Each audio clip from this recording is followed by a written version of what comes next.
Ouais.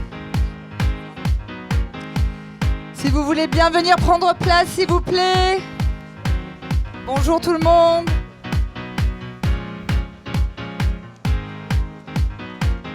Ça va ?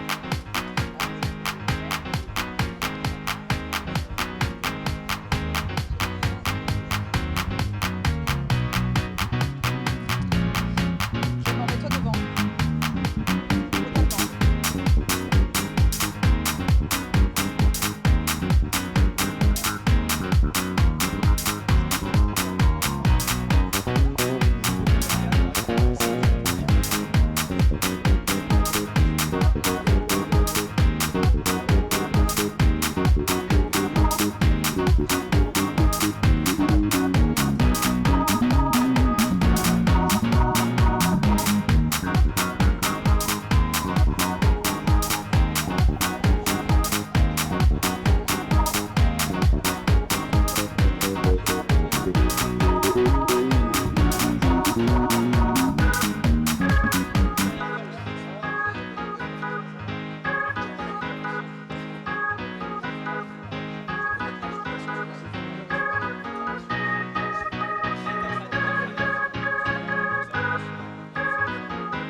Si vous voulez bien prendre place, s'il vous plaît.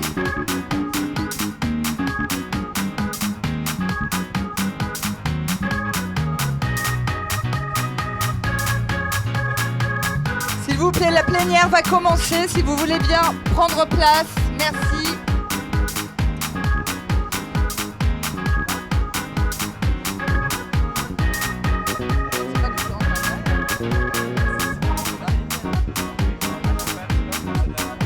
S'il vous plaît.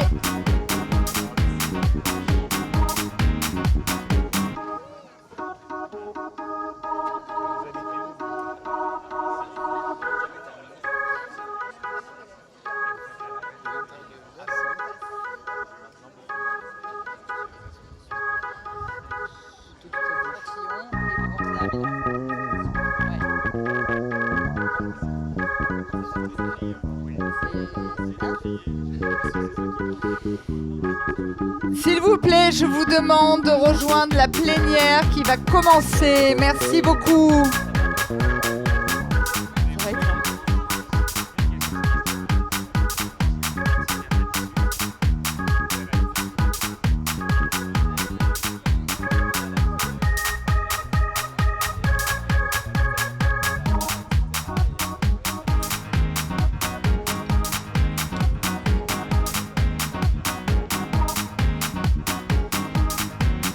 S'il vous plaît, si vous pouvez venir prendre place.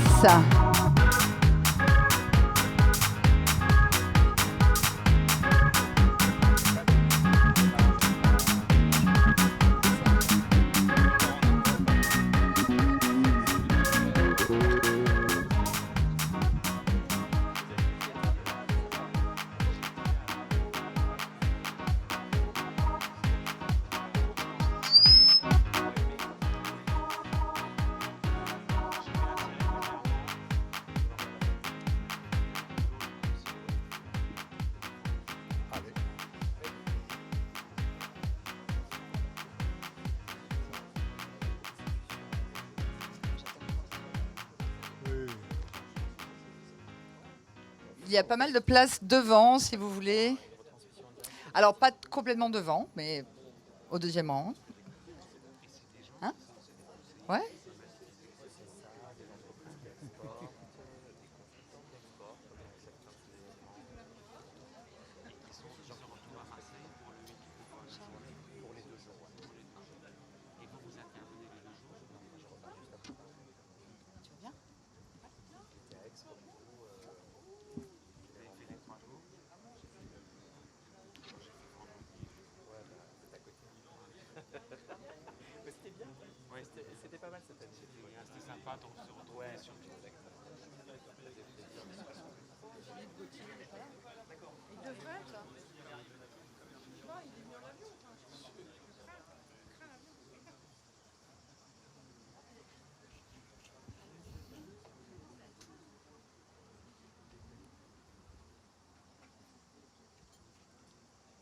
Voilà, vous pouvez rentrer, prenez place, il y a d'autres places devant. Bonjour à tous et à toutes, bienvenue à Marseille pour cette nouvelle université d'été. Et c'est un bonheur absolu de vous retrouver ici en physique, enfin après 1 an et demi derrière nos écrans. Je pense qu'on est tous très heureux de se retrouver pour ces 2 jours d'université d'été. Comme vous le savez, cette université, on l'a créée il y a quelques années pour que nous puissions, nous, acteurs du commerce international, nous retrouver, échanger et apprendre des uns et des autres grâce à des ateliers, des plénières, comme nous allons vivre là pendant 2 jours. Quand on a imaginé cette session cette année, évidemment c'était cet hiver. Évidemment, on n'imaginait pas ce que ça pouvait donner au mois de juillet. Donc on a fait le pari. Et bien sûr, nous sommes extrêmement heureux de vous compter plus de 160 pour cette édition-là. On avait imaginé être 120. On a poussé. Puis après, la Villa Gabi m'a dit non, mais 150, c'est maximum. On a un petit peu fait de surbooking. Donc on est 160 sur les 2 jours et on est vraiment ravis de vous accueillir. Et encore, on n'a pas les membres et généralement les participants qui viennent de l'étranger, hors Europe. Donc je pense que l'année prochaine, ça sera assez énorme aussi. Alors quand je parle de co-organisateurs, parce qu'on est plusieurs depuis fin d'année dernière à organiser cette session aujourd'hui, je parle des 8 co-organisateurs que nous sommes et je vais les appeler pour que vous puissiez savoir qui c'est et mettre un nom sur les visages de qui y a derrière les logos que vous voyez sur les roll-up, etc. Donc j'appelle Chloé et Hervé de l'OSCI qui... Voilà, la coprésidence de l'OSCI. Étienne Vaucher, qui est le président de la Fabrique de l'exportation, qui est un membre extrêmement actif, bien sûr, de l'université. Pedro de BPI.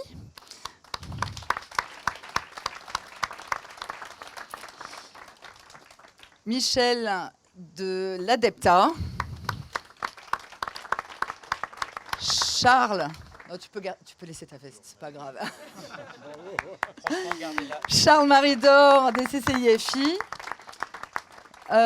Et on n'a pas encore Philippe Gauthier, je crois qu'il n'est pas encore arrivé, il est dans le train, de MEDEF International, et Alain Bentéjac des CCE, du réseau des CCE, et moi-même en tant que EOC International. Donc merci, on peut les applaudir parce que c'est un travail de longs mois. Et voilà, il a fallu toute une équipe quand même pour arriver à vous proposer ces 2 jours. Donc merci beaucoup. Alors bien sûr, aussi il y a les équipes très très opérationnelles. Et je veux remercier très particulièrement Stéphane Boulet de la Fabrique d'exportation. C'est lui qui a... vous pouvez l'applaudir parce qu'il a passé beaucoup d'heures sur l'organisation des ateliers, être en relation avec tous les intervenants. Donc merci à lui. Merci à Atanaska Guillodo de l'OSCI aussi pour son boulot. Et Ghislaine Gracier des CCE. Je ne sais pas si elle est là, je ne l'ai pas vue. Elle est là. Salut Ghislaine. Et toute mon équipe qui vous a accueillis et qui est au fourneau là, depuis plusieurs heures. Voilà, merci pour eux. Je tenais à remercier aussi nos sponsors, parce que nous avons des sponsors cette année. Enfin, ça a commencé l'année dernière avec Bruno Bouygues, et je le remercie. Et j'appelle Céline Braconnier de Total Energy. Merci beaucoup de votre support et de votre soutien indéfaillible. Merci. Bruno Bouygues de la société GIS. Merci. Oui. Non, à Marseille, on peut tomber la cravate, on dit, là, au mois de juillet, on peut tomber la cravate, c'est sûr. Et Clément Balladur de la société HBI, qui est un transitaire connu sur Marseille, merci. Merci à tous les trois de vraiment votre soutien. Et je ne sais pas si Stéphanie d'Argent est là.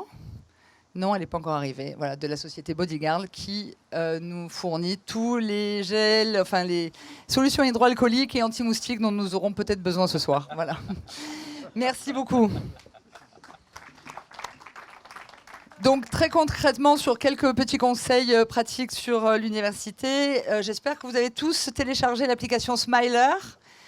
On vous a un peu rabâché le truc, c'est un peu énervant, mais finalement c'est important parce que d'abord vous allez pouvoir utiliser cette appli pour pouvoir communiquer entre vous. Et puis il y a beaucoup d'informations qu'on mettra là-dessus, on ne vous distribue rien en papier, donc voilà. Pensez à télécharger si ce n'est pas déjà fait. Donc le programme, très rapidement, de la journée. Comme vous savez, nous avons là cette première plénière qui débute aujourd'hui. On est vraiment heureux de recevoir M. Rodolphe Saadé de CMA-CGM. Merci beaucoup, monsieur, d'être là aujourd'hui, avec Ludovic Subran. Et c'est une plénière qui sera animée par Étienne dans 2 minutes. Et puis, ça sera suivi des ateliers de 16 à 18 heures, suivi de la soirée à 20h30. Donc vous avez un petit peu de temps si vous avez l'envie de repasser à l'hôtel ou je sais pas quoi, entre 18 et 20h30 pour nous retrouver à 20h30 ici. Et puis on reprendra demain à 9h. 9h, je reprécise.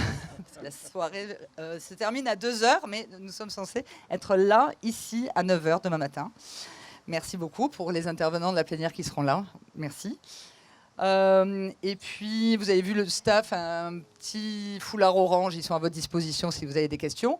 Et il y a quelque chose qu'on veut vraiment aussi vous demander, c'est de communiquer sur vos réseaux sociaux avec le hashtag UIE 2021 pour qu'on puisse avoir le maximum de buzz. Je vous remercie infiniment d'être là et puis bonne université. À bientôt. Merci Anne, bonjour à tous et bravo pour le décor. J'avoue que là, on a eu des endroits pas mal à Marseille, mais là, on a dépassé toutes nos expériences antérieures, hein. On avait démarré au Mucem, qui a une très belle salle sur la mer. On a fait ça au NH Hotel à côté, mais ici, là, on monte un cran. C'est magnifique, bravo. C'est peut-être le post-Covid. Est-ce que le post-Covid, on monte d'un cran? Je ne sais pas, on va en reparler. On a tous vécu séparément, à distance, par Zoom, une période assez troublée, hein, 18 mois où, au début, on ne savait pas très bien où on allait. Puis après, on a vu qu'en gros, on allait retomber sur nos pieds, mais on ne voyait pas encore très bien comment. Et maintenant, on se dit, bon, voilà, on repart, ça repart, mais dans quelle direction? Et en particulier sur le sujet du commerce international. Et donc, on va essayer aujourd'hui, avec donc, mes 2 intervenants qui sont assez exceptionnels par l'engagement et la collection d'informations qu'ils ont sur le commerce international, on va y revenir, d'essayer de comprendre où est-ce qu'on va avec le commerce international de 21, de 22 et des années à suivre éventuellement. Qu'est-ce qui se passe en ce moment? Qu'est-ce qui va se passer dans les trimestres à venir? Donc d'abord, je pense que le fait d'avoir quelqu'un du domaine du transport. Donc Rodolphe Saadé, merci beaucoup d'avoir accepté notre invitation. Je suis extrêmement sensible au fait que vous passiez du temps avec nous, du consacriez du temps à expliquer comment vous percevez ce commerce que vous manipulez, enfin vos équipes. C'est quand même très rare, hein. Souvent on parle beaucoup, disons en théorie, etc. Mais là, bon, concrètement, on peut difficilement être plus objectif que vous sur ce qui est aujourd'hui, ce qui fait le rebond du commerce international en ce moment. Et puis Ludovic, merci beaucoup d'avoir accepté de participer aussi, le point de vue de l'économiste, une manière différente de regarder les choses, hein, d'autres critères, d'autres indicateurs. Je pense qu'avec ces deux intervenants, on a un très bon double regard sur ce commerce international dont on voit un rebond très fort en 21. On va commencer bien sûr par ce sujet-là et on va essayer de comprendre comment il se transforme, comment il s'est transformé ou comment il va se transformer avec la crise Covid. C'est important parce que pendant cette crise, mais aussi en sortie de crise, pendant cette crise, on a dû prendre tous beaucoup de décisions très rapidement. Et pour ça, il faut être très bien informé et avoir les sensibilités aux signaux faibles. Et là, dans cette espèce de sortie de crise qu'on vit en ce moment, il y a beaucoup d'opportunités. Pour nous, pour nos clients exportateurs, il y a beaucoup d'opportunités parce qu'il y a beaucoup de mouvements, il y a beaucoup de creux et de bosses, mais dans les creux et les bosses, on peut mettre un pied parfois pour rentrer sur un marché, on peut gagner de l'argent. Et donc, c'est aussi ça qu'il faut arriver à comprendre, c'est voir où est-ce qu'il y a les mouvements, les creux et les bosses du marché, qui font que vous et vos clients, vous pourrez entrer sur des marchés qui, avant, vous étaient fermés parce que les parts de marché sont toujours difficiles à acquérir. Mais dans les périodes de fort rebond, il y a peut-être des opportunités, des interstices plus faciles à capter. Et donc, c'est peut-être un peu ça aussi l'esprit dans lequel on fait cette plénière. Vous éclairer sur la transformation pour que vous puissiez éclairer vos clients sur quelles opportunités on peut choisir. Alors, Rodolphe, je vais commencer avec vous, à tout seigneur, tout honneur. Marseille, c'est un peu chez vous. Pour mémoire, en fait, on ne voit pas la tour CGM qui est juste à côté à droite, mais enfin, disons, on est là à 1 km de votre siège ou peut-être 2 km à vol d'oiseau. Donc, on est vraiment tout près de votre base. Donc, ici, c'est chez vous. Et je voulais vous demander, vous avez depuis un rebond du commerce international que vous observez et que vous donc transportez depuis, en fait, si j'ai bien compris, déjà la deuxième partie de 2020. Comment vous caractériseriez, comment vous la décrivez, ce rebond du commerce international 2020 et 2021? Merci. Peut-être un premier commentaire. Si je reviens au mois de mars 2020, le sentiment qu'on a eu, nous, transporteurs maritimes, c'est la peur. Qu'est-ce qui va bien pouvoir se passer dans le commerce mondial avec cette pandémie? Et 15 mois après, on vit une période exceptionnelle, euphorique. Alors, qu'est-ce qui s'est passé en 15 mois? Pourquoi est-ce que du sentiment de peur, on est passé à l'euphorie? À la limite, il vaut mieux que ça soit dans ce sens-là que dans le sens contraire. Ce qui s'est passé, c'est qu'en fait, à partir du deuxième semestre 2020, les flux étaient déjà très soutenus entre la Chine et l'Europe, entre l'Asie et l'Europe, et bien évidemment au départ d'Europe vers différentes destinations. Donc nous, on a senti le marché repartir dès le mois de juin 2020. Et de juin 2020 à aujourd'hui, la croissance est extrêmement forte. On a un déséquilibre complet entre offre et demande. La plupart d'entre vous qui êtes restés confinés pendant de nombreux mois, vous êtes devenus des adeptes du e-commerce, de la vente en ligne.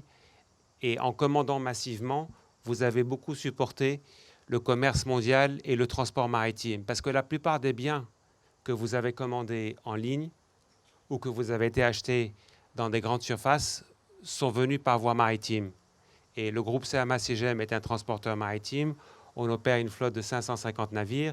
Et depuis maintenant le mois de juin 2020 jusqu'à aujourd'hui, plus d'1 an après, on vit une période exceptionnelle où les volumes sont extrêmement forts.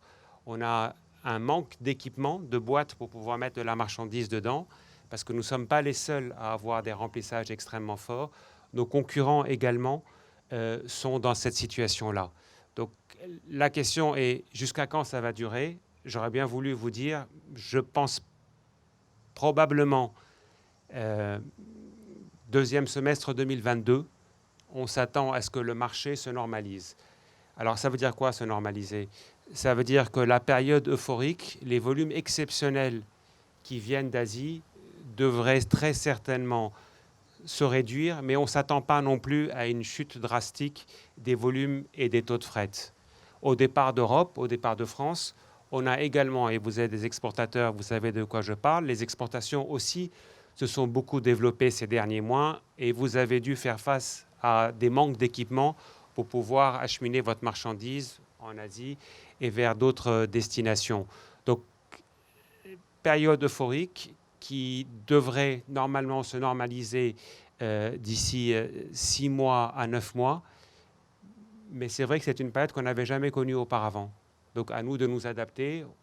On a eu quelques sujets au niveau de la qualité de service, parce que quand vous êtes en tension permanente pour trouver de l'espace à bord des bateaux, pour aller trouver de l'équipement pour pouvoir mettre la marchandise dedans, il est évident que la qualité de service en prend un coup. Et j'en suis conscient, on essaie de faire de notre mieux, mais la situation est tellement exceptionnelle que les ports sont congestionnés, donc les bateaux arrivent en retard.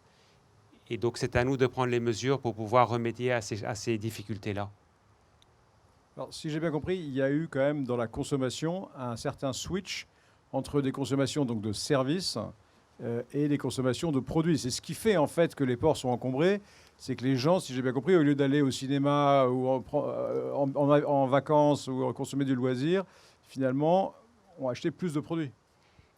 Les gens, durant cette période compliquée, les gens ont beaucoup épargné, mais ont également énormément dépensé, je suppose vous aussi, vous avez peut-être acheté un canapé, vous avez refait votre jardin, refait votre maison, parce que vous ne pouviez plus aller en vacances à l'étranger, vous ne pouviez plus aller au restaurant, ni aller au cinéma. Donc on a tous dépensé sur notre maison secondaire et ce que c'est. Donc oui, pour répondre à votre question, oui, exactement. Mais du coup, ce mix produit-service, on voit qu'il va quand même donc se relâcher un peu. Enfin, la tension sur les produits va se relâcher un peu. Les gens reconsomment du restaurant, du voyage domestique, du tourisme domestique, par exemple. Vous pensez quand même que le push sur les produits, ça va durer jusqu'au second semestre 2022? Probablement oui. Et surtout qu'on nous annonce une éventuelle quatrième vague, ce que je ne souhaite évidemment pas. Mais si quatrième vague il y a, on va encore moins se déplacer, on va moins prendre l'avion et on va vouloir rester chez soi à consommer à partir de son domicile. Vous, Ludovic, vous lisez comment vous lisez ce rebond 2021 et comment vous percevez 2022 du coup? Alors, c'est pas, pour revenir sur ce constat, c'est pas tant que les gens ont consommé plus de produits que de services. C'est plutôt qu'ils consomment des produits différemment. C'est ce que disait Rodolphe Saadé avec l'e-commerce. C'est-à-dire que c'est beaucoup plus de consommateurs finaux, moins d'intermédiation, parce qu'ils n'allaient plus dans les commerces acheter. Ils achetaient en ligne. Hein. Si vous essayez de corréler le commerce, l'e-commerce ou le chiffre d'affaires d'Amazon, si on le connaissait, avec le déficit commercial de la France, vous verriez une corrélation parfaite. C'est ce qui creuse aujourd'hui le déficit commercial de la France. Non, si on relit 2020, voilà, le commerce mondial a rebondi 2 fois plus vite que lors de la crise de 2008-2009. Pourquoi? Parce qu'on a eu des aides publiques qu'on n'avait pas eues en 2008-2009, qui font qu'en agrégé, on n'a pas perdu de pouvoir d'achat et les entreprises n'ont pas perdu tant que ça en termes de profit. Et donc, on commence 2021 avec déjà ce rebond dans les voiles, avec une année qui repart plutôt assez bien. C'est-à-dire qu'en effet, il y a de l'épargne. Hein. En France, c'est plus de 100 milliards d'épargne résiduelle, si on compte l'épargne forcée et l'épargne de précaution.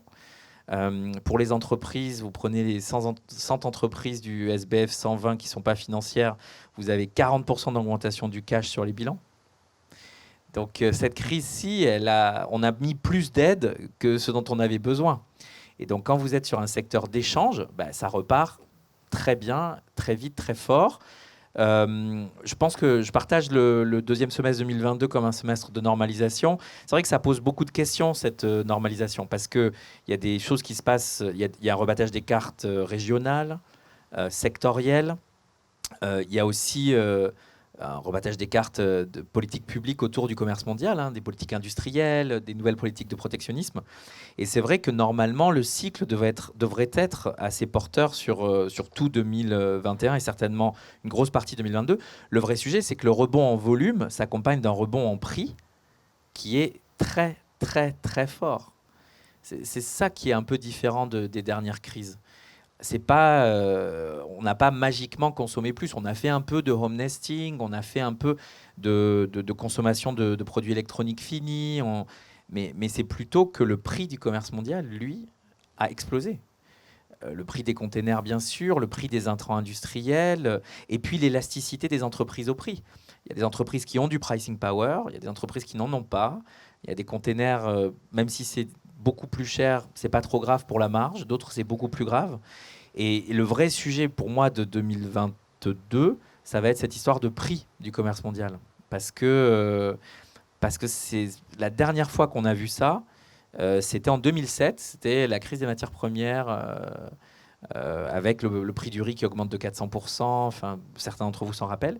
Et donc ça crée beaucoup de sujets sur les pénuries, l'inflation importée. C'est la première fois cette année que la Chine exporte de l'inflation, depuis 20 ans. Donc ça surprend, mais ça devrait normalement se normaliser. On n'a pas, à cause du Covid, augmenté notre fonction de consommation.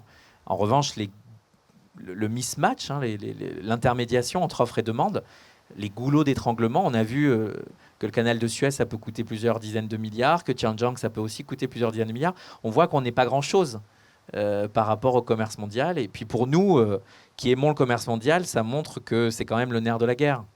C'est-à-dire qu'on a souvent en France, on oublie de regarder un petit peu ce qui se passe ailleurs. Là, on nous met le nez dedans et je pense que ça pose beaucoup de questions entre les incantations politiques et la réalité des affaires. Une question, Rodolphe Saadé. Il y a un point sur les goulots d'étranglement et prix des containers. Est-ce que vous avez une vision du prix container import et est-ce qu'elle est décorrélée du prix du container export? Est-ce qu'il y a la même pression sur le container? Alors je parle du point de vue France. Hein. Est-ce que c'est la même corrélation import et export, les containers? Et est-ce que vous avez une vision 6 mois, 1 an de l'évolution des prix? Est-ce que le goulot d'étranglement va se desserrer ou pas? Peut-être pour revenir à ce qui a été dit précédemment, je pense que durant cette période de Covid, on a beaucoup plus consommé que ce qu'on consomme d'habitude. Pourquoi est-ce que nos bateaux sont archi pleins? Pas parce qu'on a décidé de caper la capacité à bord des bateaux. Ou parce que les stocks étaient vides avant? Les stocks étaient vides et puis on a beaucoup consommé. On est resté à la maison. On n'a pas dépensé sur des déplacements à l'étranger. On n'a pas dépensé sur des vacances à l'autre bout du monde. Et donc, on a consommé de la maison. Et la consommation de la maison, c'est quoi? C'est des produits qui viennent de l'étranger. Certains viennent de France, évidemment, mais une grande partie viennent d'Asie. Donc, par rapport à ça, il y a eu un déséquilibre durant cette période du Covid entre offre et demande, et la demande a été beaucoup plus forte que ce que la capacité le permet. Donc, ça, c'est déjà le premier point.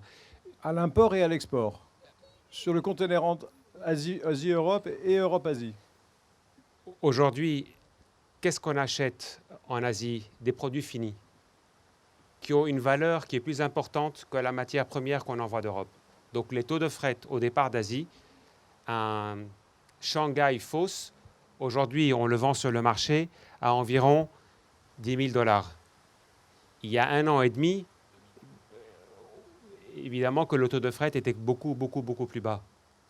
Mais est-ce que quand il était beaucoup plus bas, est-ce que c'était le vrai prix? Est-ce qu'aujourd'hui, à 10 000 $, c'est le vrai prix? Ce qui est sûr, c'est qu'on réalise aujourd'hui l'importance du transport maritime et de la logistique à cause du Covid. Avant, on ne serait jamais posé la question de savoir comment est-ce que la marchandise arrive. Tout ce qui compte, c'est qu'elle arrive. Aujourd'hui, il y a des bateaux. Si un bateau est bloqué dans le canal de Suez, c'est la fin du monde pour certains, alors que dans le commerce mondial, c'est un grain de sable. Donc aujourd'hui, les taux de fret au départ d'Asie vers l'Europe sont bien plus élevés que d'Europe vers l'Asie. On importe des produits finis, on exporte de la matière première, et les taux de fret pour de la matière première ne coûtent pas très cher. Merci. Alors, il y a aussi donc une nouvelle géographie qui se dessine. Vous avez probablement, alors au-delà de l'axe Europe-Asie, vous avez probablement des corridors, des routes qui sont plus sollicitées que d'autres. Je ne sais pas si on peut dire que la géographie est en train de se redessiner. Ce qui est sûr et certain, c'est que les États-Unis ressortent renforcés de cette crise. Leur économie a montré sa force. L'Asie et en particulier la Chine sont le grenier du monde. On va continuer à acheter de la marchandise beaucoup plus en Chine qu'ailleurs dans le monde. L'Asie du Sud-Est se développe également. Mais par contre, ce qu'on voit, c'est la difficulté que peuvent avoir les pays émergents. La plupart des pays émergents n'ont pas accès aux vaccins. Et donc, ce qui fait que c'est ces pays-là qui passent par une période très compliquée, parce que nous, pays occidentaux, on a maintenant accès aux vaccins, on est pour la plupart vaccinés, alors que les pays émergents, beaucoup moins. Ce qu'on note au niveau des flux aussi, c'est une accélération de la régionalisation. Donc, certains d'entre vous, si vous importez, vous allez vous dire, je ne peux plus être tributaire des délais de livraison avec la Chine, je vais voir si je ne peux pas acheter ma marchandise en Turquie. Turquie pour donner le nom d'un pays, mais ça peut être la Tunisie, ça peut être le Maroc, ça peut être ailleurs. Donc la régionalisation des marchés se développe, l'intra-méditerranéen, ça peut être également l'intra-Asie, qui est le plus gros marché au monde, l'intra-européen et l'intra-Amérique du Sud. Et également les trafics au long cours, les trafics internationaux, Chine-Europe, Chine-États-Unis, resteront très forts. Mais on voit une augmentation des trafics internationaux et en parallèle une augmentation de la régionalisation des trafics. Vous, Ludovic, vous analysez comment la géographie de la croissance, la géographie de ce commerce international 2021-2022 ? Non, je pense que c'est le diagnostic est partagé. La seule chose que j'ajouterais, c'est que sur 2021, les pays exportateurs de matières premières ont un boulevard devant eux. Ça marche, ouais, ont un boulevard devant eux. Donc, même s'ils sont sous-vaccinés, les plateformes de commerce, les hubs, les Hong Kong, Taïwan, Singapour, la Corée, etc., ils ont quand même des super exports. Et après, quand vous êtes exportateur de matières premières, en termes de revenus à l'export, 2021 va être une super année. Sur le rebattage des cartes, le vrai sujet, c'est qu'en effet, il y a pas mal de pays, par exemple, qui sont encore dans une situation très difficile à cause du tourisme. Et donc, ils importent beaucoup moins qu'avant, parce qu'ils ont moins de consommation venant d'étrangers qui résident dans leur pays. Je pense au Maroc, par exemple, ou en Afrique du Sud, pour deux pays pas très loin d'ici. On a aussi des pays qui ont une ambition de devenir des nouveaux champions de l'export, parce que la demande adressée à ces pays augmente. Donc on voit pas mal de pays qui, notamment de continents comme l'Europe, qui nous expliquent qu'ils vont devenir producteurs et exportateurs de semi-conducteurs en un temps record, alors qu'on sait que ça marche pas comme ça en fait. Donc il y a pas mal d'incantations autour du rôle que certains pays vont jouer dans l'export, mais il n'y a pas photo. Quand on regarde les pays qui s'en sont le mieux sortis, c'est les pays ouverts.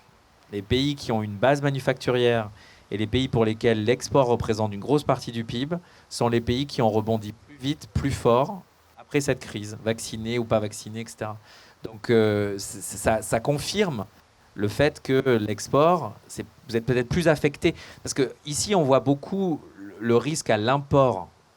On parle beaucoup cette année des risques de stratégie d'approvisionnement, des risques acheteurs, etc. Donc bien sûr. Mais en fait, dans l'autre sens, les pays qui avaient déjà des parts de marché, qui étaient vers des routes qui portent, ils s'en sont sortis très vite et beaucoup mieux que les autres.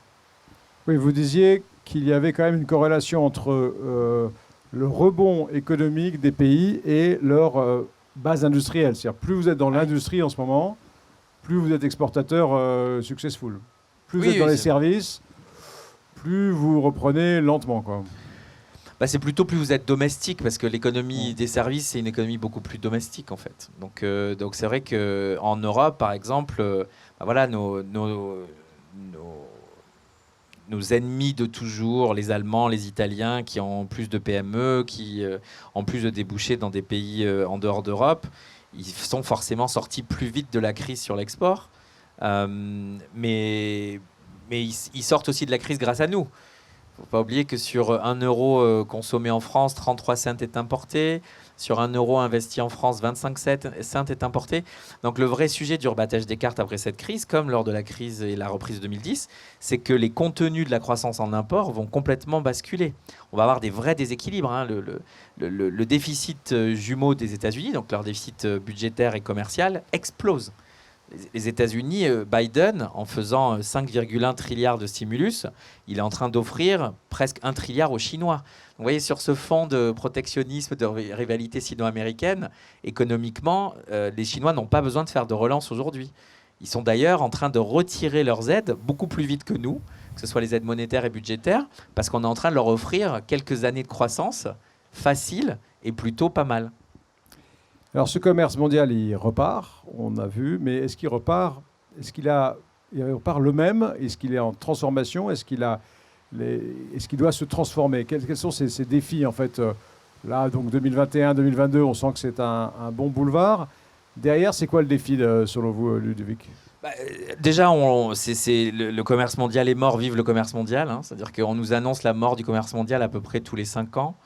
Donc c'est souvent des gens qui n'ont jamais mis le pied sur un bateau de Monsieur Saadé ou qui ne sont jamais sortis de leur entreprise dont le siège est à la Défense.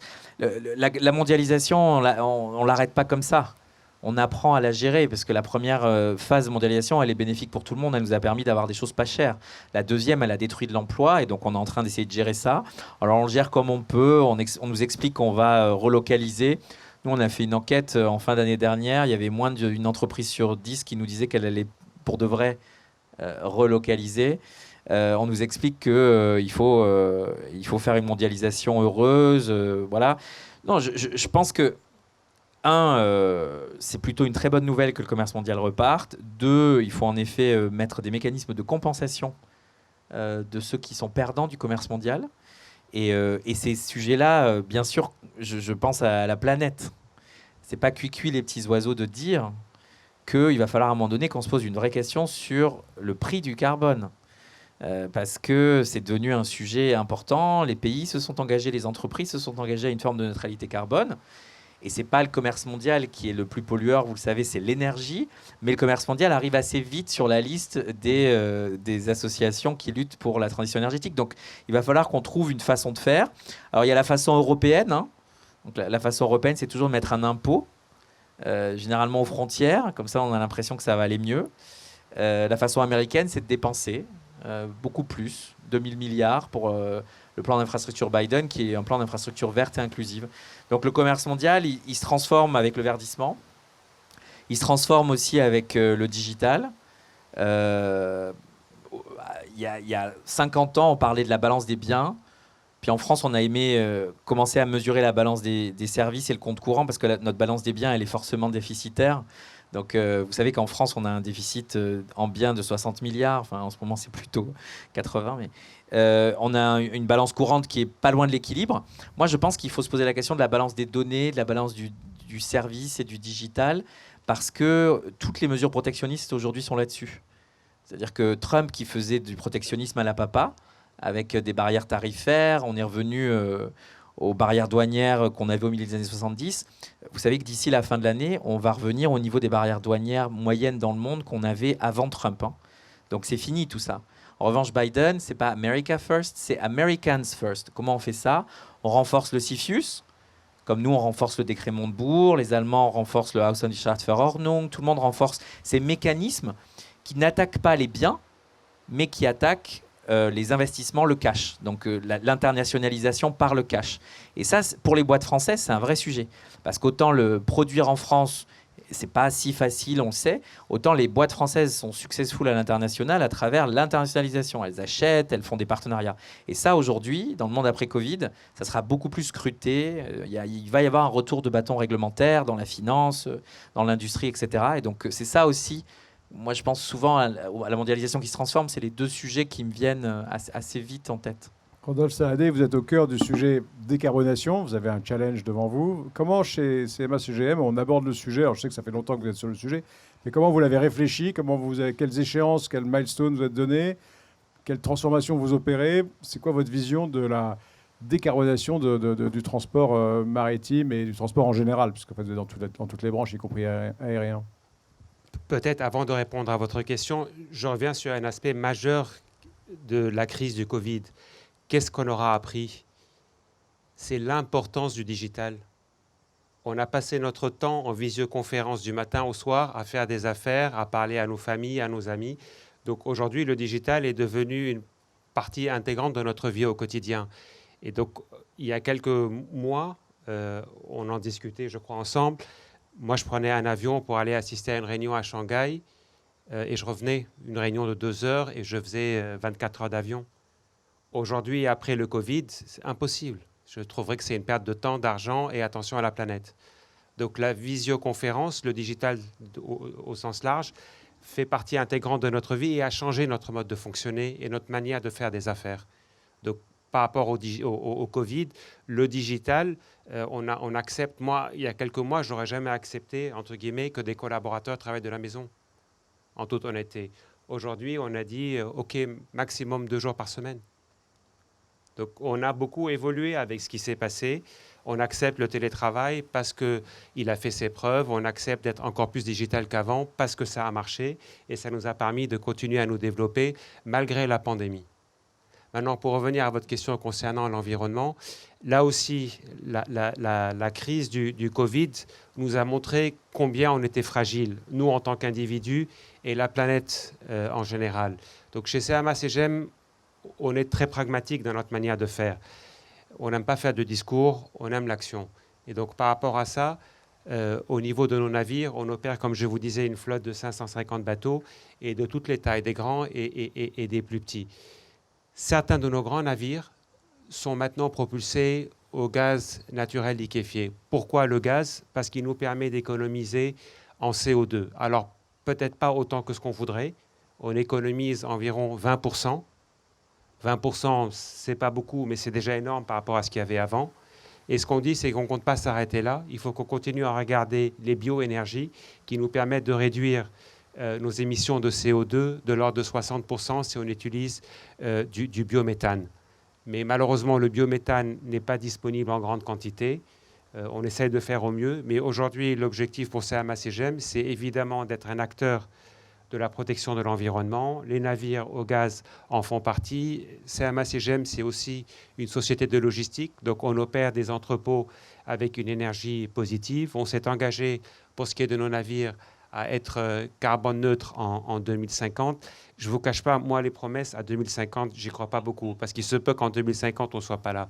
Mais au-delà de ça, ce qui est important, c'est de prendre des actions concrètes aujourd'hui, et on verra ce qui se passera demain. Mais ce qui est important, c'est ce qu'on fait aujourd'hui, c'est de rester pragmatique, de prendre des initiatives, même si elles ne sont pas à 100% ce qu'on voudrait, mais au moins on participe à l'effort, et aujourd'hui, la planète a besoin qu'on s'occupe d'elle. Alors, sur le transport bas carbone, il y a deux pistes. Il y en a une qui consiste à diminuer la vitesse des navires. Je suppose que vous ne devez pas être fanat, mais enfin, peut-être vous pouvez en parler, parce que c'est effectivement un peu... Disons, ça créerait un chaos mondial, je pense, à peu près. Il faudra attendre que le prix des conteneurs baisse d'abord, voilà, parce que sinon, et la ça va deuxième faire piste, c'est monter le prix. l'hydrogène vert. Vous êtes sur cet axe aussi ou... Je pensais que vous alliez me demander si on allait mettre des voiles sur nos porte-containers. Non.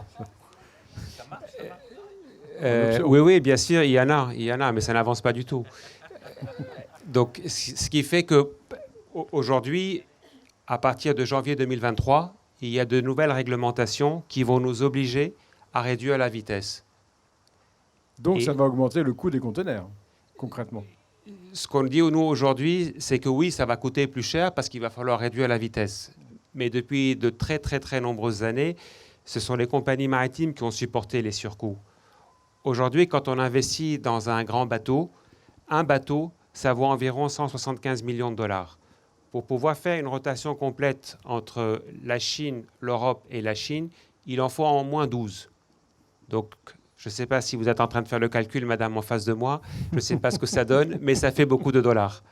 Donc, ça fait énormément d'argent. Et en général, on n'a pas uniquement un service au départ de Chine vers l'Europe. Il en faut plusieurs, parce que la plupart des importateurs demandent une fréquence quasi journalière de Chine vers l'Europe. Donc, oui, il faut qu'on prenne des mesures.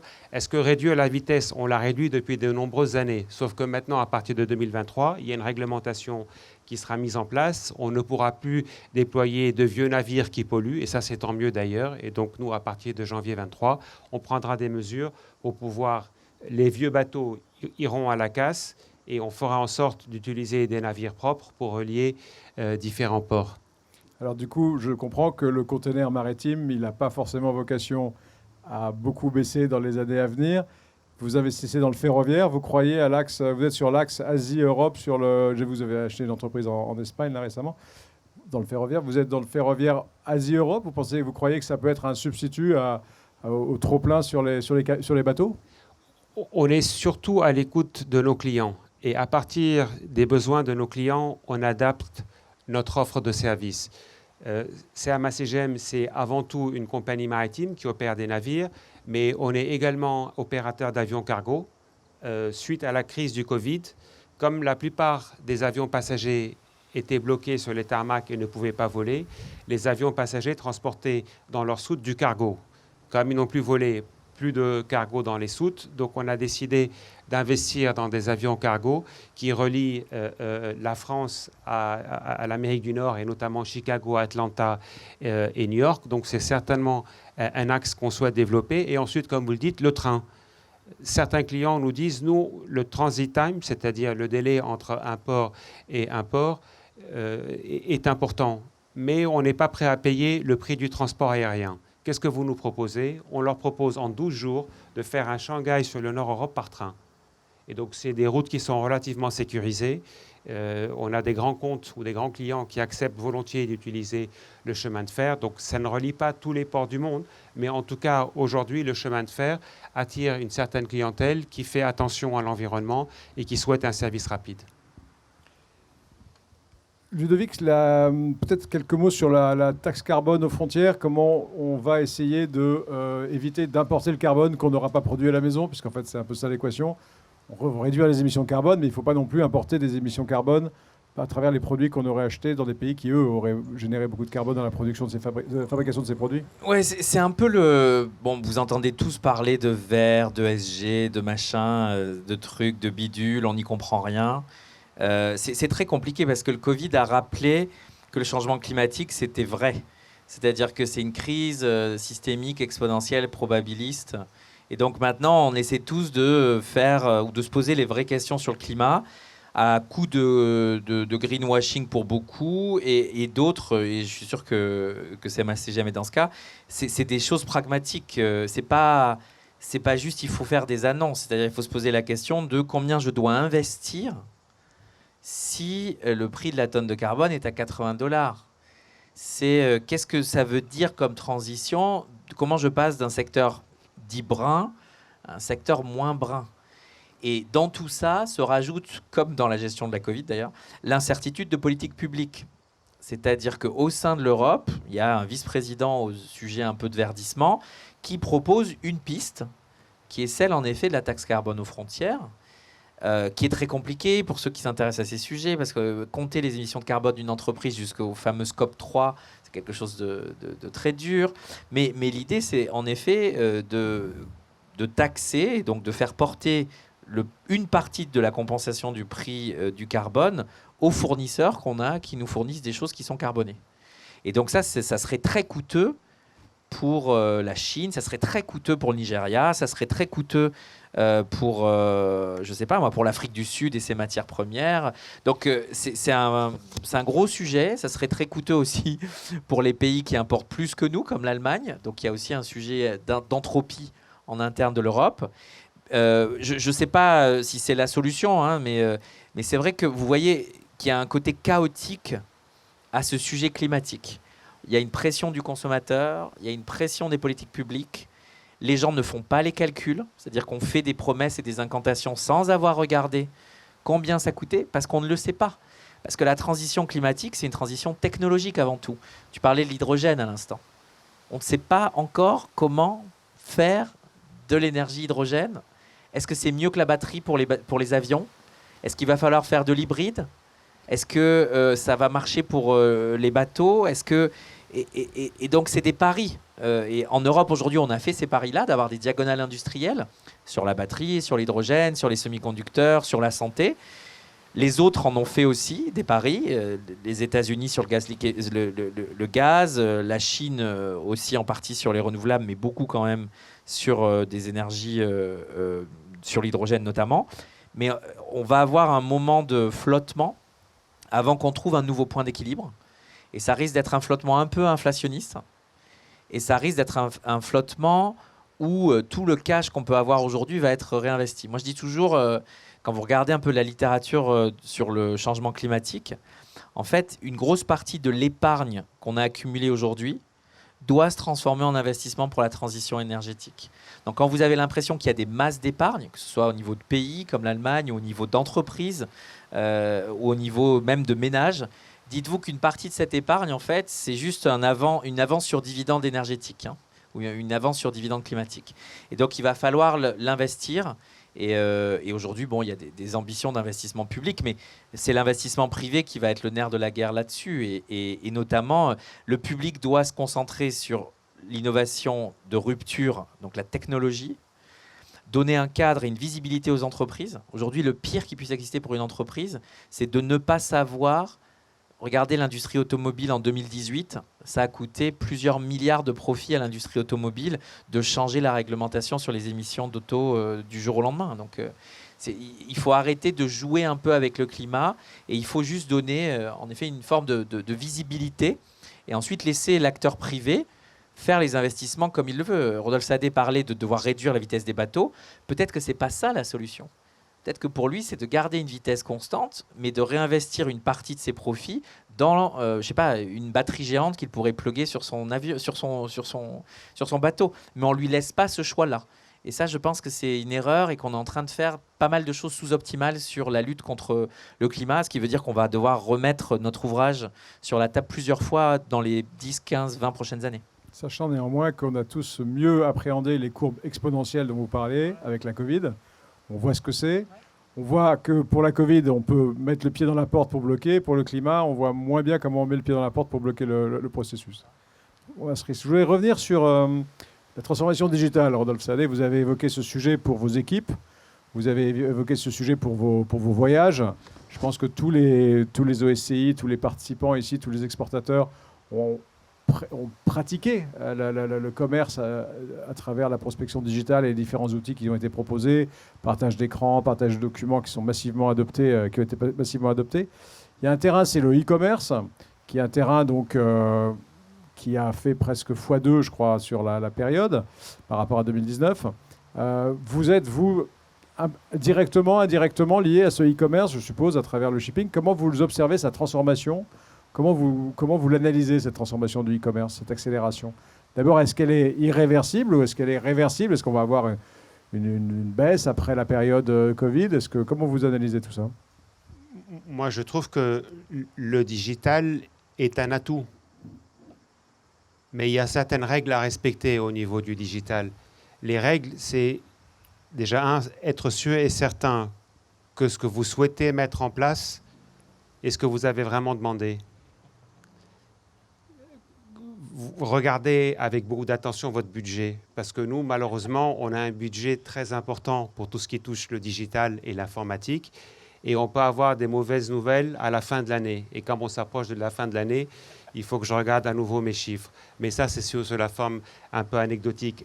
Je suis convaincu que aujourd'hui, le digital est absolument nécessaire pour faire des affaires. On ne peut pas dire « j'en veux pas ».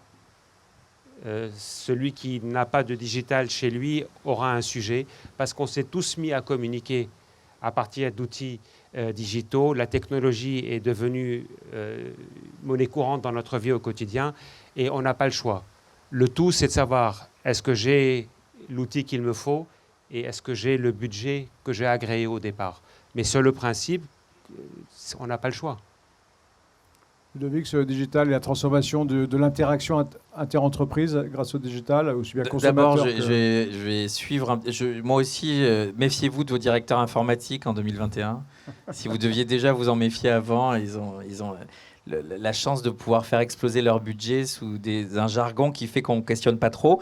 Mais au final, c'est un vrai sujet pour les entreprises, parce que pendant des années, le retour sur investissement du digital était proche de zéro. Parce qu'on est dans une période déflationniste, parce que on avait des systèmes legacy, on ne voulait pas forcément disrupter. Là, cette crise a remis le DSI et le directeur du digital, etc., au centre. Et du coup, eux aussi croient à l'argent magique.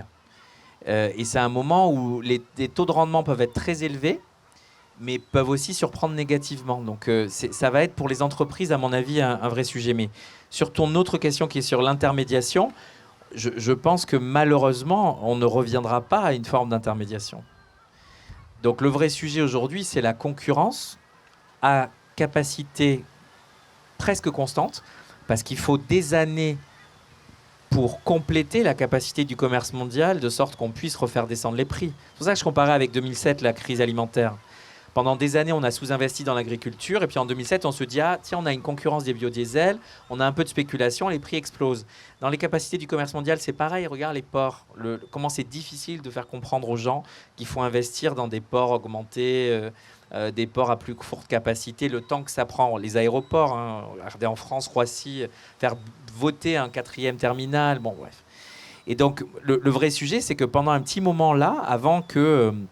on puisse acheter de nouveaux bateaux, avant qu'il y ait de nouvelles entreprises qui se mettent à faire ça, on va avoir une question de capacité limitée. Et donc, de la concurrence entre les intrants industriels, beaucoup plus sensibles à la cherté du commerce mondial, et puis les intrants de nos amis de l'électronique et des produits finis. À 500 000 balles le container, tu t'en fous que ce soit 10 000 euros. Quand ton container il fait 20 ou 30 000, c'est pas pareil. Et donc, je pense qu'ils ont un avantage comparatif, c'est ils ont plus de pricing power, pour utiliser du mauvais français, et en plus, ils savent le faire passer à leurs consommateurs. Donc l'intermédiation, elle va... Mais c'est le cas de beaucoup de crises. Hein. Le négoce, quand tu es sur marge fine, avec beaucoup de volume, et que tu n'as pas de pricing power, c'est difficile d'exister dans un monde où les prix du commerce mondial accélère aussi vite. Après, c'est à nous, je pense, consommateurs, de faire attention à ça. Et c'est un petit peu les appels autour de la taxation, etc., de ces géants du commerce mondial, de ces plateformes. Je pense qu'on vient de comprendre, après le Covid, qu'on voulait travailler avec les plateformes, mais qu'en fait, c'est les plateformes qui nous autorisent à travailler avec eux. C'est un peu comme le business des autoroutes, c'est-à-dire c'est un droit de passage de travailler avec les plateformes, mais c'est elles qui détiennent le client. Et donc, en fait, je pense qu'on va de plus en plus travailler avec ces désintermédiateurs parce qu'ils sont juste plus agiles et que ça sera difficile de revenir à une forme d'intermédiation un peu structurée, à moins qu'on le décide de façon plus draconienne. Sur les impôts, vous avez vu ce qui s'est passé sur la fiscalité. Le chapitre 2 de ce truc qui a été annoncé avec des cymbales et des tambours, là, ça ne va pas affecter... Ça, si vous voulez, je ne pense pas que ça fait peur à Jeff Bezos. Hein. Enfin, tu fais référence à l'impôt forfaitaire. Bah oui, les 15%, et puis soi-disant une clé de répartition. Bon, vous payez tous des impôts. Vous savez que l'impôt, c'est un taux multiplié par une assiette. Vous remarquerez que dans cet accord, personne ne parle de l'assiette. C'est très facile de changer l'assiette, vous voyez, donc vous n'avez pas payé beaucoup plus. Donc c'est assez drôle de voir qu'on n'arrête pas ça, et c'est pas plus mal. Moi, je trouve que ça a apporté beaucoup de choses. En revanche, bon voilà, je pense que ces entreprises-là n'ont pas de responsabilité sociale et environnementale. On les enquiquine beaucoup moins avec ça qu'une entreprise qui a une histoire, qui est intensive en capital et en dette. Il n'y a qu'à voir les chauffeurs-livreurs, les conditions de travail dans lesquelles elles sont. Si M. Saadé employait des gens dans ces conditions-là, il aurait des enquêtes du CHCT du matin au soir. Voyez. Donc il y a un peu ce double traitement qui fait qu'ils ont un avantage comparatif. C'est un peu l'ubérisation, hein, ce que les Uber ont eu sur les taxis pendant un moment. C'est de la concurrence un peu illégale, surtout quand un est super régulé et l'autre fait un peu ce qu'il veut. Donc c'est pour ça que je dis que c'est un choix politique. Et si on ne fait pas ce choix-là, il faut travailler avec ces plateformes-là. Il faut travailler en bonne intelligence et certainement en respect d'une symbiose, quoi. Parce qu'aujourd'hui, le gros de la valeur ajoutée, bon, je vous parle de mon secteur, l'assurance, vous vous en foutez, mais enfin, l'assurance aujourd'hui, les mots qui sont les plus recherchés sur Google, c'est assurance auto pas cher. Vous savez combien on achète assurance auto pas cher pour avoir un clic quand on est Allianz ? 500 balles. 500 euros du clic. 500 € du clic. Donc on ne le fait pas. C'est pour ça que vous avez accès à d'avoir. Mais parce qu'ils sont plus riches, ils sont plus bêtes. Non, mais c'est un vrai sujet. C'est-à-dire qu'on a donné à ces agrégateurs, à ces plateformes, un pouvoir inédit. Et donc, du coup, soit on y repense, soit on travaille avec eux. Mais c'est vrai qu'il va falloir apprendre à travailler en bonne intelligence. Rodolphe Saadé, vous voulez rebondir sur ce que dit Ludovic ? Non, je voudrais rebondir sur ce que je vous ai dit sur le digital. Peut-être que je voudrais temporiser un peu. C'est dur Pourquoi je temporise ? Le digital, c'est bien, sûr. Mais attention à ne pas perdre la relation avec le client. Parce que là, on demande à une machine à répondre à quelqu'un qui appelle. Donc c'est pratique, c'est rapide et la machine ne se trompe rarement. Mais par contre, la machine, elle n'a pas de sentiment, elle dira les choses comme il faut les dire, mais il n'y a rien de plus. Et ce que les clients demandent aujourd'hui, c'est qu'on s'occupe d'eux. Et si on ne le fait pas, comme j'ai de nombreux concurrents, ils peuvent aller ailleurs. Donc oui, pour le digital, oui, il faut avoir des outils, mais il ne faut pas perdre la relation avec son client. Et au final, ce qui paie le salaire de tout le monde, c'est le client. C'est clair. Alors, je vais revenir un peu sur les sujets géopolitiques de l'année ou des années à venir. Vous, Rodolphe, vous êtes très actif sur l'axe États-Unis-Chine, qui est un axe fondamental du commerce international. Il n'a pas du tout été affecté, in fine, par 4 ans de guerre commerciale Trump-Chine. Comment vous expliquez cette résilience incroyable du commerce Chine-États-Unis ? Et est-ce que vous le voyez continuer à prospérer au bénéfice des plans de relance Biden et compagnie? La population américaine, ce sont de grands consommateurs. Et l'administration Trump, durant la période de Covid, a subventionné l'économie américaine en distribuant des chèques aux consommateurs. L'endroit dans le monde où on peut acheter beaucoup, pas cher, il n'y en a qu'un. C'est la Chine. Et donc, ce qui fait qu'à partir de là, à l'époque, l'administration Trump a beau imposer des tarifs, les Américains continuaient à acheter massivement en Chine. On a beau parler du Mexique, du Canada, du Vietnam, le pays où on achète le moins cher en quantité, c'est la Chine. Donc, Vous dites c'est le miroir naturel des États-Unis pour l'approvisionnement. pas que des États-Unis, l'Europe achète beaucoup en Asie et surtout en Chine, parce qu'on a besoin d'acheter à bas coût. Si on a besoin d'acheter des produits plus chers, on se retournera vers d'autres marchés. Mettre des barrières dans le commerce mondial, c'est jamais très malin, parce que ça rend les choses très compliquées et il faut que le commerce soit libre. Il faut qu'il y ait des règles qui s'appliquent à tout le monde, mais il faut que le commerce soit libre, sinon il n'y a pas de commerce mondial. Et donc nous, en tant que transporteurs maritimes, on s'adapte à tous ces changements. Pas toujours évident de savoir quelles sont les dernières règles et à qui elles s'appliquent, mais bon, on fait au mieux. Mais je souhaiterais, moi, voir une simplification des règles de commerce mondial, parce que si on se met à imposer des tarifs et des règles dans tous les sens, on est en train de tuer un peu le commerce mondial. Oui, Ludovic, ça c'est une des tendances. Hein, les barrières non tarifaires, c'est un peu le truc qui monte, les normes, dans tous les sens, dans tous les pays d'ailleurs, dans tous les continents même. Oui, et puis, mais en même temps, les barrières tarifaires baissent. Donc ça, c'est la bonne nouvelle. Mais bien sûr, c'est-à-dire que c'est un sujet politique. Si vous faites Google Trends, donc les recherches Google en sortie de crise, vous allez voir que les recherches explosent sur relocalisation, acheter local, parce que nos ministres nous abreuvent de ça à longueur de journée. Alors qu'en vrai, c'est pas facile de changer une route du commerce mondial juste parce qu'on le veut. C'est pas de la pensée magique. Non, sur 2021-2022, il y a quand même des poches de risque politique importantes qui étaient là avant et qui vont avoir, à mon avis, un gros effet sur le commerce mondial. Il y a bien sûr des endroits dans lesquels le coût de la vie est en train d'exploser. Et donc, je ne serais pas surpris qu'on ait de nouveau des ports bloqués à cause de la cherté de la vie, parce que le pouvoir d'achat n'est pas protégé dans tous les pays. Donc, dans pas mal de pays émergents, on a... en Amérique latine notamment, dans le Maghreb, des paniers de consommation qui deviennent très chers et des gens qui pourraient pas être très contents. On a bien sûr des renforcements des normes, des contenus locaux, du rôle des achats et des commandes publiques, des secteurs dits critiques ou moins critiques. Donc ça, bien sûr, ça fait changer les règles au fur et à mesure. Je pense qu'on va avoir beaucoup plus de pays, notamment dans les pays émergents, qui vont s'inquiéter de crise de balance des paiements et qui vont commencer à mettre des contrôles de capitaux sur les retours de dividendes. Nous, dans le secteur financier, ça nous inquiète un peu.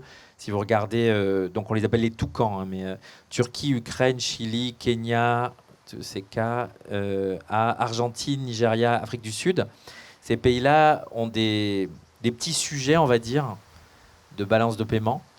Et donc, c'est assez facile, comme la Malaisie l'a fait pendant 18 ans, comme la Chine le fait, etc., de mettre des contrôles de capitaux pour éviter que le cash ressorte. Et donc ça, à mon avis, ça fait partie des petits sujets un peu de géopolitique éclatée sur 2021-2022. Et après, moi, je reste très inquiet de ce qui se passe en mer de Chine, mais je pense que Hong Kong, c'est que le début. Je pense que c'est très dur entre la Chine et Taïwan aujourd'hui. Je pense que le jeu des accords fait qu'il y a un pacte de non-agression, mais c'est un peu inflammable, quoi. Donc moi, je regarde ça avec beaucoup d'attention. Rodolphe Saadé, vous voyez quoi comme risque exogène à votre activité? Vous êtes sensible, par exemple, à l'extraterritorialité des lois? Vous êtes sensible à ce genre de sujet? Ou vous regardez d'autres directions? Dans notre métier, on traite avec 160 pays. Donc, il faut qu'on s'adapte. Donc, j'entends ce que vous disiez sur Taïwan et Hong Kong, mais on gère. Ça fait partie du commerce mondial. Donc ce n'est pas entre nos mains, mais il faut s'adapter à cette situation très tendue. Donc j'espère qu'on évitera l'erreur humaine, parce qu'à mon avis, ça viendra de ça, et que tout se passera pour le mieux. Mais dans le commerce mondial, on traite avec des pays complexes, mais si on veut faire des affaires, on n'a pas vraiment le choix. Donc il faut qu'on s'adapte, qu'on comprenne bien les règles qui nous sont imposées et qu'on les suive à la lettre. Mais si vous voulez faire du commerce, si vous voulez vous développer dans des pays compliqués, vous n'avez pas vraiment le choix. Moi, je suis d'origine libanaise. Je travaille évidemment au Liban, je travaille au Moyen-Orient et je travaille un peu partout. Ça fait partie du commerce mondial et de la manière dont il faut traiter ces sujets-là. Alors les normes, Ludovic, vous évoquiez les normes sur les produits, vous évoquiez aussi les normes sur les données, les normes sur les process, ESG et compagnie. Comment elle se joue, d'après vous, cette bataille sur les normes? C'est-à-dire de qui donne qui fait les ratings et qui décide des critères sur les normes? Malheureusement, on a eu les bonnes idées en Europe, mais les Américains mettent l'argent. Donc, c'est eux qui vont décider là, dans le court terme, notamment sur les normes ESG. C'est ça, moi, qui m'inquiète. Enfin, ça m'inquiète, non, ça m'inquiète pas, mais on a pas mal de sujets. Autant on est très dépendant de la Chine sur les produits bas coût, autant on est très dépendant des États-Unis sur les données. Donc l'extraterritorialité américaine, c'est pour ces balances de données, c'est-à-dire que plus vous avez un déficit dans votre balance digitale par rapport aux États-Unis, plus vous êtes soumis à un certain nombre de règles. Notamment les sanctions. Enfin, là, les dernières en date, c'est sur le Myanmar, sur Birma. Bon, voilà, il faut avoir la prime de risque. Elle peut être abordable, c'est-à-dire qu'on peut la payer. Mais c'est vrai qu'il faut avoir beaucoup plus dans l'analyse du risque pays, dans les affaires réglementaires, les affaires publiques. Les boîtes françaises ne sont pas toutes équipées comme CMA, CGM. Et c'est ça qui devient un peu compliqué, c'est-à-dire que le monde se complexifie, l'interventionnisme politique normatif est très fort partout. Et donc, il y a des normes qui s'imposent avec des masses critiques, comme les normes américaines dans pas mal de sujets, notamment les notations, puisque on parlait de notation. Mais c'est soit l'Europe parle d'une voix et arrive à imposer un jeu de normes, notamment vis-à-vis de la Chine, et d'autres pays qui joignent un peu, soit on refait fonctionner le multilatéral. Ce qui est pas mal. Moi, j'ai eu la chance de travailler pour Ngozi Okonjo-Iweala, la nouvelle patronne de l'OMC. C'est une femme de talent. Moi, elle mesure 1m56, je pense. Mais quand elle rentre dans la pièce, vous avez peur un peu. Et donc, j'espère qu'elle va impulser... Vous exagérez un peu, là, non? Non, je vous assure. Sérieux? Ouais, j'avais vraiment peur.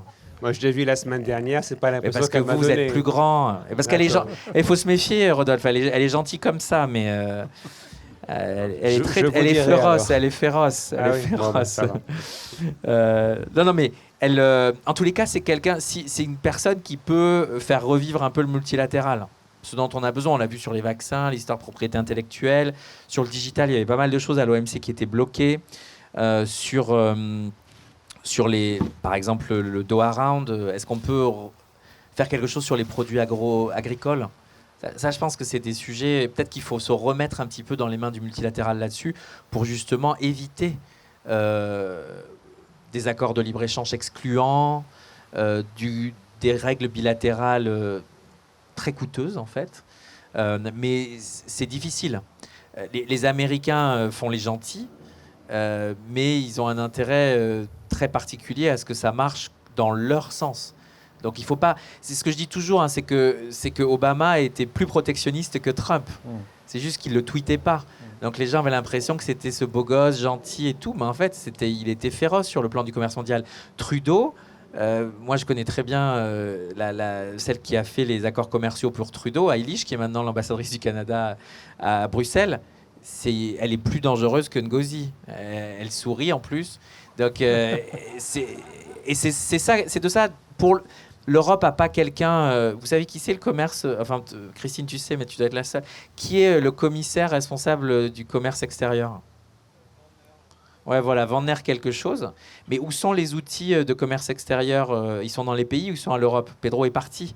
Enfin, on garde BPI France Assurance Export dans chaque pays. Et vous croyez que Pedro, il se bat plus avec la KfW ou le Hermès Dekung en Allemagne qui se bat avec, je sais pas, avec les Chinois. Donc, il y a un sujet de placement de la politique commerciale, de la diplomatie économique. On a moins cette culture. Et donc, sur les normes, oui, on a tendance à se faire vite avoir. Ouais. Rodolphe Saadé, en conclusion, et avant qu'on prenne quelques questions, pour des exportateurs, vous porteriez quel message sur 2021-2022 ?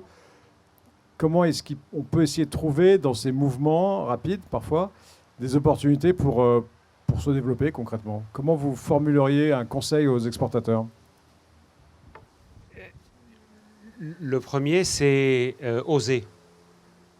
Je pense qu'en tant qu'exportateur, on est obligé de prendre des risques. Parce que vous voulez exporter votre marchandise un peu partout dans le monde. Et dans certains cas, vous ne savez pas où vous mettez les pieds. Donc, osez. Et si vous cherchez une compagnie maritime, je vous passerai quelques noms si vous voulez. Mais je pense que pour encore au moins 9 à 12 mois, la période va être compliquée.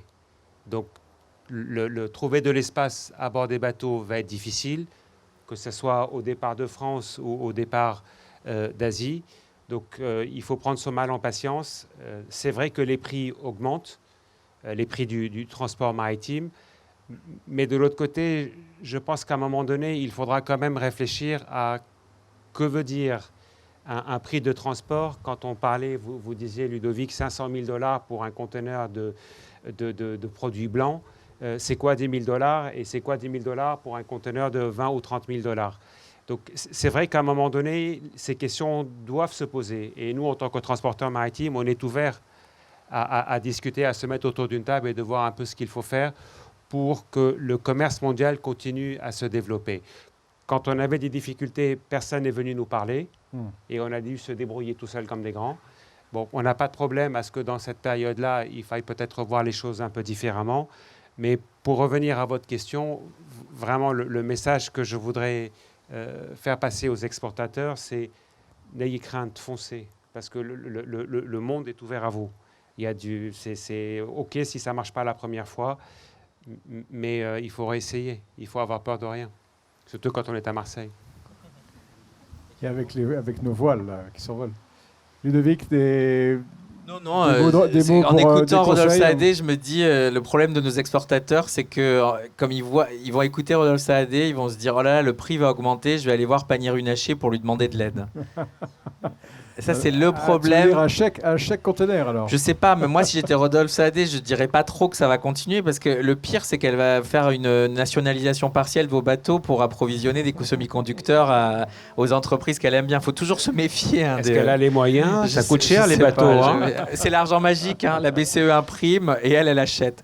Non, moi, mais je rigole à moitié, parce qu'on en parlait avec Bruno à l'instant. Je pense que les stocks stratégiques des années 70, vous savez, la quasi-subsistance, va faire son retour à Bercy dans les mois qui viennent. Donc, il faut s'en méfier. Donc, arrêtons de vouloir absolument aller dans l'avion présidentiel et de faire du commerce avec le président. C'est une histoire privée. Je dis toujours que les chambres de commerce allemandes, c'est privé. C'est pas publico-privé. Les Italiens, pareil, ils vont pas demander à Rome pour aller faire du bise chez les Émiratis et équiper l'Armani Hotel ou je sais pas quoi. Donc, si ça sert à faire des affaires, pourquoi pas? Mais il faut le faire. Mais il faut pas s'attendre à ce que ça résolve tout, parce que malheureusement, ça se saurait si ça marchait comme ça. Non, moi donc j'espère que, parce qu'il y a un retour du public en fait. Et comme on avait déjà la tentation de beaucoup faire avec le public, ma crainte, c'est qu'il y ait beaucoup d'attentisme. Tu veux dire qu'on attende de l'État de résoudre, de tout résoudre. Qui reprennent la main. Ouais. Et donc, sur des sujets qu'il ne sait pas traiter. C'est qu'il ne faut surtout pas qu'il traite. Parce que sinon, ça va coûter encore plus cher. Et, en impôts futurs. Et donc, essayons d'y aller. Il y a plein de choses, il y a plein de demandes adressées. Il n'y a pas besoin d'attendre de l'État. J'entends les sujets d'approvisionnement et en effet, il faut prendre son mal en patience. Il ne faut pas tomber non plus dans la panique. et commander 2 palettes au lieu d'une, parce que ça monte encore plus les prix. Attention à la spéculation, à la micro-spéculation. Et sinon, non, sur l'export, je crois que ce que cette crise a démontré et qu'il faut qu'on garde en tête, c'est que l'export, c'est aussi du capital humain. En France, on a une culture de l'export qui est un peu en deçà. Il faut continuer d'éduquer, former, qualifier, requalifier. Il faut qu'on continue d'exposer, d'utiliser nos jeunes de la diaspora qui parlent plein de langues, qui sont biculturels et qui savent faire. Je pense à Marseille, c'est un endroit qui est stratégique pour ces questions-là. Et en France, je trouve je citerai pas qui m'a dit ça, mais allez voir un manuel de 4e ou 3e qui parle de commerce extérieur. Et vous verrez que vous êtes quand même les grands méchants, quoi. C'est-à-dire que le prof d'histoire géo qui parle de commerce extérieur, c'est pour dire que ça détruit des emplois, les délocalisations. C'est pas pour parler de croissance, d'opportunités. Et donc, il y a tout un truc à refaire. Moi, je dis toujours, il manque une génération d'exportateurs en France. On a 3 fois moins d'exportateurs que les Allemands, 2 fois moins que les Italiens.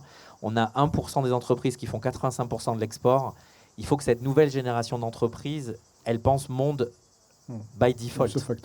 Et c'est à ça que ça sert aussi, ce type d'échange. Merci à tous les deux. Merci Rodolphe, merci Ludovic. Je ne sais pas, Anne, si on peut prendre quelques questions du public. Juste quelques-unes. Je ne sais pas s'il y a des... Je vois là, Anne, 2e rang.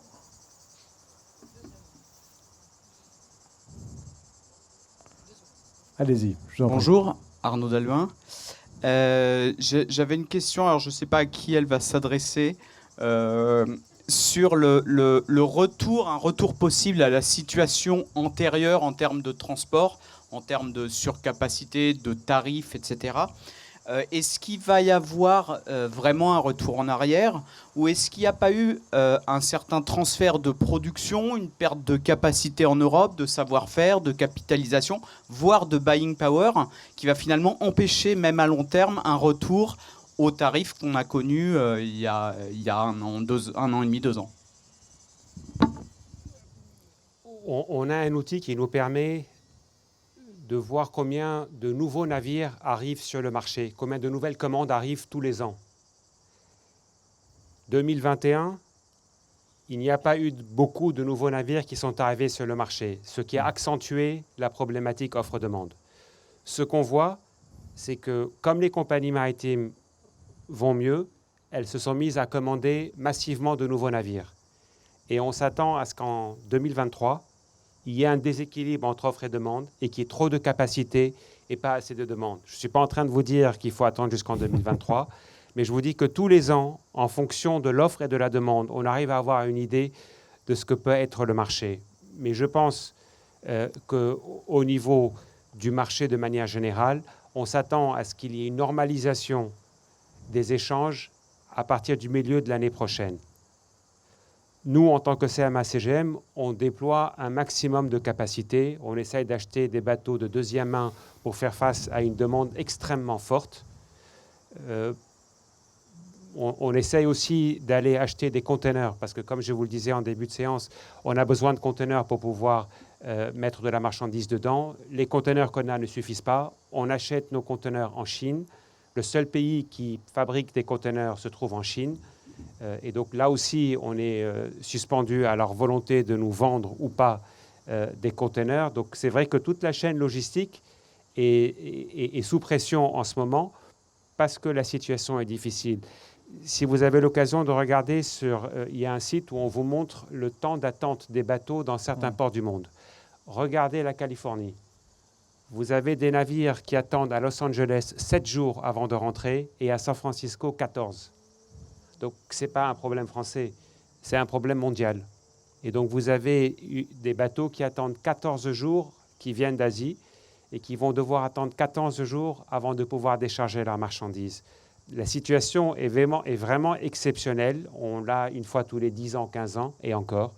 Et donc, maintenant, à nous de gérer au mieux qu'on peut. Les enseignements qu'on retiendra, c'est est-ce que nos ports sont équipés pour faire face à une surchauffe pareille? Merci, M. Saadé. Une autre question? Oui.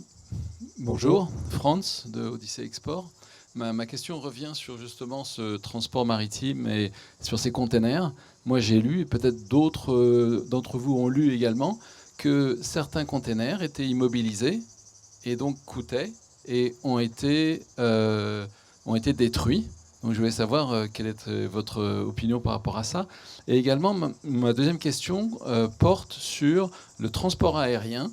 Il y a eu beaucoup d'avions qui ont été immobilisés. Donc là, est-ce que dans le transport aérien, on a vu une baisse du coût du transport aérien également? Au niveau de la première question, vous parlez de bateaux, porte-containers ou de conteneurs? De containers eux-mêmes, boîtes. des boîtes, effectivement, qui auraient été détruites parce qu'il fallait les immobiliser, que c'était très coûteux à ce moment-là. Non, je ne suis pas au courant de cette affaire et ça ne serait pas très malin parce qu'on a besoin aujourd'hui de tous les conteneurs possibles et imaginables pour transporter de la marchandise. Donc, les marchandises qui étaient à l'intérieur, pourquoi est-ce qu'on les aurait détruites? On parlait Non, des non, boîtes les elles-mêmes. hein. boîtes vides. Vous voulez Oui. dire des boîtes qui auraient été Oui. vides sur Q1. Mm. Ce Q1 2020, il y a eu un grand creux et donc il y a eu beaucoup de boîtes vides qui traînaient dans les ports. Ici, il y a eu cette histoire comme quoi on avait du mal à les rapatrier pour les remettre dans le cycle. Non. Il y a des boîtes qui ont été en errance comme ça, non? Non, non, Ok, non. bon, bah. En ce qui nous concerne, on suit Fake de news. manière très Fake efficace nos conteneurs et le mythe qui dit que les compagnies maritimes se sont mises d'accord pour immobiliser les bateaux pour faire monter les prix, c'est des histoires. Par contre, on entend aussi que Xi Jinping relance la consommation en Chine, la consommation intérieure, et donc il y a beaucoup de containers qui sont mobilisés pour acheter beaucoup de matières premières et beaucoup de denrées à travers le monde, ce qui fait qu'il y a un monopole des transits vers la Chine et les Chinois qui sont en mesure, qui sont prêts à payer plus cher pour faire acheminer les matières premières et produire non seulement pour leur marché intérieur, mais pour réexporter. Exact, exact. On voit qu'aujourd'hui, la politique du président chinois vise aussi à développer le marché intérieur, qu'il voit les difficultés qu'ils peuvent rencontrer à l'export et tiennent à tout prix à aussi promouvoir le marché intérieur. Oui, ça, on le remarque aussi. Mais si je peux, c'est pas. Il donne justement, hein, il ne stimule pas la consommation. Il a arrêté. En revanche, la tentation de la subsistance et de l'autarcie, donc des stocks stratégiques, elle est vraie. Moi, ça fait 1 an que je le dis. Vous regardez la différence des prix des quantités importées et des quantités exportées, et vous voyez que les stocks stratégiques chinois ont cru de 80% sur 1 an. Donc là, ils ont décidé de libérer un petit peu de stocks stratégiques de cuivre notamment. Mais rappelez-vous que c'est un pays, enfin, beaucoup de pays font ça sur le grain. Et maintenant, sur les matières premières industrielles, notamment les semi-conducteurs, etc., vu les prix qui se pratiquent, c'est évident qu'un pays comme la Chine, qui est centralisateur, qui a une histoire du plan, est tenté par la planification économique et donc par la mise en place de stocks stratégiques dans les terres rares, des choses comme ça. Donc ça, c'est pas un on dit, hein, c'est malheureusement, dans les faits, une des raisons, à mon avis, pour laquelle les intrants industriels se sont envolés. Une raison pour laquelle on a... C'est comme un trou noir. Vous ne pouvez pas observer un trou noir. Vous regardez l'effet du trou noir sur les étoiles autour. Eh bien là, il manque dans l'offre mondiale d'une série de matières premières industrielles et de terres rares des trucs qui disparaissent aux importations chinoises. Et donc oui, ça c'est... Il n'y a pas que la Chine qui fait ça. Hein. Je pense que le Japon le fait un peu, la Corée le fait un peu. Et vous avez parlé de l'aviation. Donc c'est un sujet assez intéressant. Il y a le goulot d'étranglement de la certification. Comme vous le savez, pour qu'un avion reparte, après avoir été cloué au sol pendant un petit moment, il faut un petit temps de certification. Les flottes sont prêtes à repartir. Donc là, l'été va être plutôt très bon sur le tourisme et depuis le début très bon sur le cargo et le fret. La vraie question maintenant, c'est quel est le vrai prix d'un avion ? Parce qu'entre les aides à la liquidité et les aides à la solvabilité, moi, je ne peux pas vous dire, les prix que pratique Air France, c'est du bullshit. Le prix que vous payez de votre billet d'avion, il n'a pas de dynamique commerciale. Parce que Air France, l'État, nous avons payé les créanciers d'Air France. L'Allemagne a payé les créanciers de Lufthansa. Ça s'appelle ça quand vous faites une recapitalisation d'une entreprise. Donc aujourd'hui, le vrai sujet, c'est de retrouver une forme de yield management, c'est-à-dire de retrouver quel est le vrai prix par rapport à la vraie demande du transport aérien, car aujourd'hui le secteur et administrée, disons-le comme on veut le dire. C'est-à-dire qu'à part la compagnie indonésienne Garuda qui a fait défaut, toutes les autres compagnies ont reçu des tombereaux d'aide publique. Donc là, aujourd'hui, si vous voyez l'aviation repartir, c'est aussi parce qu'elle n'a pas connu la crise, parce qu'elle a été aidée beaucoup. Et donc la vraie question, ça va être certainement une question pour 2022-2023, c'est de voir quand le tourisme va revenir à son niveau d'avant-crise, ça va être de voir si, notamment les choix qui ont été faits, je pense aux leasers, ceux d'entre vous qui connaissent le marché aérien, vous savez, c'est un triptyque. Hein. Vous avez l'avionneur, vous avez le leaser et vous avez le financement de l'aircraft, quoi. Et la question, moi par exemple, je suis surpris que dans cette crise-là, on n'ait pas vu de faillite de leaser, ces loueurs d'avions. Ça vous montre que c'est un secteur qui aujourd'hui n'a plus de vraie dynamique. C'est pas un secteur marchand. Ça dépend quel type d'avion. Aujourd'hui, il y a une pénurie d'avions cargo. Les avions passagers, je suis d'accord avec vous, Ludovic. Il y a beaucoup d'avions passagers qui sont bloqués à terre. Par contre, les avions cargo, aujourd'hui, le prix du cargo aérien a explosé, un peu comme le fret maritime, parce qu'il y a pénurie d'avions cargo et on utilise dans certains cas des avions passagers qu'on transforme, on appelle ça un retrofit light. On enlève les sièges, on enlève les toilettes et on met de la marchandise à l'intérieur parce qu'on a besoin d'acheminer de la marchandise par voie rapide. Et donc nous, on a investi S'ils dans n'étaient pas l'aérien. aidés, ils auraient dû rétrofiter beaucoup plus d'avions. Aujourd'hui, leur incitation à rétrofiter des avions, elle est très faible car ils ont reçu des aides majeures. Ou alors, Air France, par exemple, opère une flotte d'avions cargo, mais ils n'en ont que 2. Et la difficulté qu'ils ont eue, c'est peut-être pas très gentil, c'est qu'ils ont vendu, ils en avaient 7 au départ. Ils ont vendu 5 avant la crise. Avec la crise, ils ont réalisé qu'il les fallait et donc ils se sont mis à rétrofiter certains de leurs avions. Mais bon, il ne faut pas parler comme ça de ses concurrents. Une dernière question pour finir. Merci.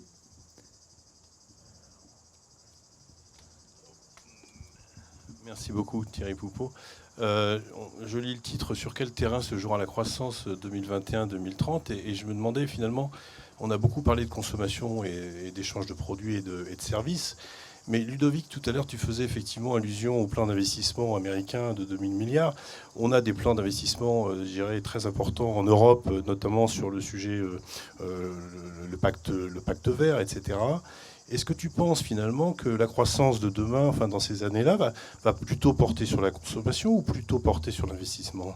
Je dirais aussi qu'on va traiter des deux sujets, carbone et croissance verte, dans 2 ateliers.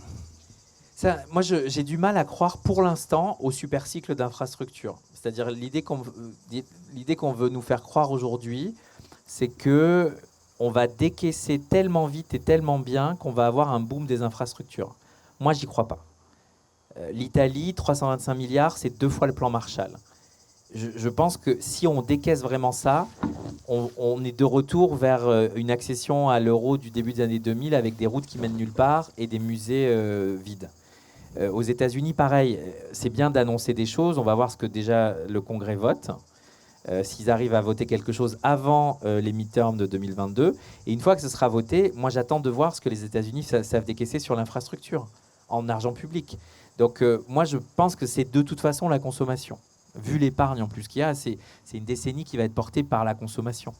En revanche, est-ce qu'on peut imaginer que cette décennie-là est aussi une décennie où il y a un cycle d'investissement industriel ? Moi je l'espère. Parce que si la Covid a montré quelque chose, c'est qu'il y a une résilience qui vient de l'emploi industriel. C'est que c'est bon pour l'emploi des jeunes, c'est bon pour l'employabilité, etc.